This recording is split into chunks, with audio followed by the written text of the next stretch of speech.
Is the Bible still relevant in our fast-paced, technologically advanced world? This is a question that many of us grapple with. In our era of rapid change and increasing complexity, can an ancient text like the Bible still offer guidance, wisdom, and comfort? What do you think? Some may view it as a relic of the past, a historical artifact with little bearing on our modern lives, but others see it as a timeless guide, a compass that helps us navigate through the challenges of life, regardless of the era we live in. In the following discussion, we will delve into 19 verses from the King James Version of the Bible that seem to speak directly to our present times. These passages, with their profound wisdom and enduring truths, may just surprise you with their relevance to today's world. So, are you ready for this enlightening journey? Let's explore together, starting with our first verse. First up, we have Matthew 22:39, "Thou shalt love thy neighbor as thyself." This one reminds me of the story in the Bible in which Jesus says the Samaritan who helped his man proved to be the neighbor, Luke chapters 10 and 12. Go read the account. It is so enlightening and interesting, because in the hustle and bustle of our modern world, it's easy to forget this simple yet profound directive. It's about empathy, understanding, and love, not just for those in our immediate circle, but for everyone we share this planet with. This verse nudges us to step outside our comfort zones, to extend a hand, a smile, or a kind word to those around us. In a time where headlines are often dominated by division and discord, this verse serves as a beacon, reminding us of our shared humanity. It's about recognizing that we are all part of a global community, interconnected in ways we may not always see or understand. It's about acknowledging that each of us carries a piece of the divine within us, worthy of love and respect. This verse serves as a timeless reminder of the value of love and respect for all. Next, we delve into 1 Timothy 6:10, "For the love of money is the root of all evil." What say you on this one? This verse, steeped in wisdom, resonates profoundly in our modern consumer-driven society. We live in a world where material wealth often takes precedence over moral integrity, a world where the insatiable quest for more can lead us down a dangerous path of greed and corruption.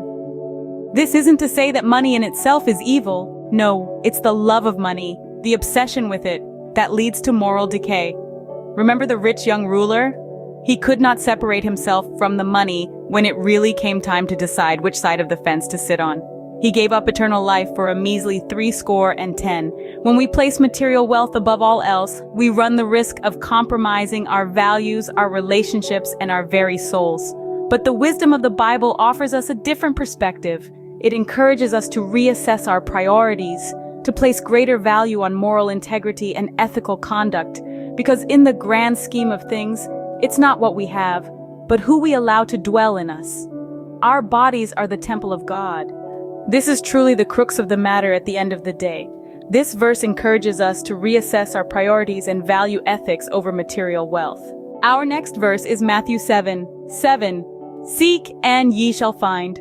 This powerful verse speaks volumes, especially in our current times.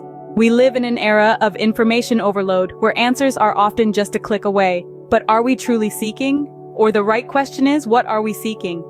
The saying goes, be careful what you set your heart upon, because you will surely have it. Seeking is not just about looking for answers. It's about fostering curiosity, nurturing a love for learning, and embracing the journey of discovery. In this digital age, we can easily fall into the trap of passive consumption. We scroll, we click, we skim, but do we truly seek? Seeking implies active engagement. It's about asking the right questions, delving deeper, and not settling for the surface-level information. It's about challenging our assumptions, broadening our horizons, and pushing our boundaries of understanding. In a world where knowledge is power, this verse underscores the importance of active learning. It's a reminder to not just be a passive consumer of information, but an active seeker of wisdom and truth. Like the Galatians, after leaving a meeting, they went home and studied and prayed for clarity and truth. They did not leave it there. They wanted to know for sure that what this man was saying was the truth. Let's look at Proverbs 18:21. Death and life are in the power of the tongue. Please take note, this one is powerful. An acquaintance of mine reminds me to let my words be sweet because I might have to eat them tomorrow. My friends, this verse isn't just about speech. It's about the profound impact of our words, the message they carry, the emotions they stir. In this digital age where communication is as easy as the click of a button, our words have taken on a new dimension. They travel faster and farther than ever before, reaching corners of the world in mere seconds. We tweet, we post, we share. But with this convenience comes great responsibility. Our words, spoken or written, have the power to build or destroy, to heal or hurt, to inspire or discourage. They can start movements or end relationships. They can spread love or breed hate. In an era where everyone has a platform, this verse reminds us of the power and responsibility that comes with our words. Next, we have Luke 6:38. For with the same measure that ye meet withal, it shall be measured to you again. This verse underlines a principle that is recognized across many cultures and belief systems, often referred to as karma. The crux of the matter is that the energy we put out into the world, whether it's good or bad, has a way of circling back to us. We see this law in action every day. If you're kind and generous, you're likely to find kindness and generosity in return. Conversely, if you're unjust or cruel, you may find that life has a way of serving you a similar dish. It's not just about the big actions either. Even small deeds can have ripple effects beyond what we can see. This verse is a call to mindfulness, to consider our actions and their potential impact. It's a nudge to choose love, understanding, and kindness whenever we can. This verse reminds us that our actions have consequences, a timeless truth in any era. Lastly, we have 1 John 5:4. For whatsoever is born of God overcometh the world. This verse is a powerful reminder of the strength and resilience inherently residing within us. In the face of adversity, we often forget our divine origin and the power it holds. Yet it is precisely this divine lineage that equips us to overcome the trials of the world. In our current global climate, this message is more relevant than ever. We are grappling with unprecedented challenges that test our resilience and faith every day. But remember, faith is not about having all the answers. It's about trusting even when the path ahead is shrouded in uncertainty. This verse is not merely a call to overcome.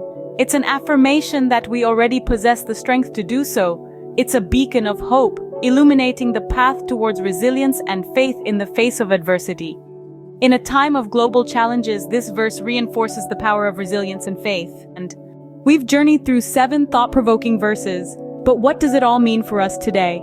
Let's take a moment to reflect. We've discovered the power of love through Love Thy Neighbor, reminding us to extend kindness, compassion, and understanding to all. The verse, The Love of Money, cautioned us about the pitfalls of materialism, urging us to seek fulfillment beyond the material plane. In Seek and You Shall Find, we were encouraged to pursue truth and knowledge with an open heart. The power of the tongue underscored the weight our words carry, prompting us to speak with care and intention. The measure you use urged us to foster fairness and equity in our actions. And finally, Overcoming the World inspired us to rise above worldly challenges, embracing hope and resilience. The Bible, far from being a relic, proves itself to be a guide for navigating our modern world. Its wisdom, as we've seen, is more relevant today than ever.